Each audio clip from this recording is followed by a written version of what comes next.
விவேகானந்தரை படிச்சியலா? சின்ன பிள்ளைல அவர் பெரிய கோடீஸ்வரர் பிள்ளை விவேகானந்தர். அவங்க அம்மாட்ட போய் சொல்றாரு, அம்மா நான் துறவரம் மேற்க போல சாமியாரா போறேன்னா. உடனே அந்த அம்மா ஒண்ணுமே சொல்லலை, மறுப்பு சொல்லலை, ஆமான்னு சொல்லலை. இப்போ அந்த பக்கத்து அறையில் ஒரு கத்தி இருக்கு, எடுத்துட்டு வான்னா. பக்கத்து அறையில் ஒரு கத்தி இருக்கு, எடுத்துட்டு வான்னா. அங்கே போன ஒரு கத்தி எடுத்தாந்து கொடுக்குறாரு. அந்த அம்மா வாங்கி வச்சுட்டு போன்ட்டா. மறுநாள் வர்றாரு, அம்மா நான் துறவரம் ஜாமியாரா போறேன், அந்த கத்தியை போய் எடுத்துட்டு வா.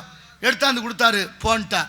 இப்படி 99 நாள் முடிஞ்சிருச்சு. 99 நாள், 100வது நாள் கத்தி எடுத்தாந்து கொடுத்துட்டு, அம்மா நான் ஜாமியாரா போகணும், இப்போ நீ போகலாம்னா. 100 நாளாக எடுத்தாந்து கொடுக்குறேன், இவ்வளவு நாளாக என்னை போக சொல்லலை, ஏன் இப்போ சொன்னேன்னு கேட்குறாரு ஐயா விவேகானந்தர். அவங்க அம்மா சொன்னா, நீ கத்தியை எடுத்துட்டு வரும்போதெல்லாம் கத்தியோட முனைப்பகுதி என் பக்கம் இருந்துச்சு, அடிப்பகுதி பாதுகாப்பான பகுதி உன் கையில் இருந்துச்சு. அப்படின்னா என்ன அர்த்தம்? ஒரு சாமியாரா போறவனுக்கு தனக்கு பாதுகாப்பை தேடக்கூடாது, மற்றவர்களுக்கு பாதுகாப்பாக இருக்கணும்.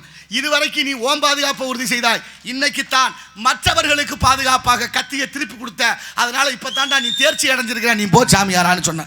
சமுதாயம் எப்படி இருக்கிறோம் நாம? கத்தியை தூக்கணும், அந்த அப்பா வெட்டுறாங்கிறேன், மச்சானை போட்டு தள்ளுன்றானே, போட்டு தள்ளு. என்ன கொடுமை இதெல்லாம்! நல்ல சமூகத்தை நம்ம உருவாக்கி இருக்கிறோம். எப்படி சமூகம் எப்படி மாறி போனது? ஏன் இதற்கு காரணம்? அப்ப பிள்ளைகளை எப்படி வளர்க்கணும்? வயிற்றுல இருக்கும் போதே வளர்க்கணும்.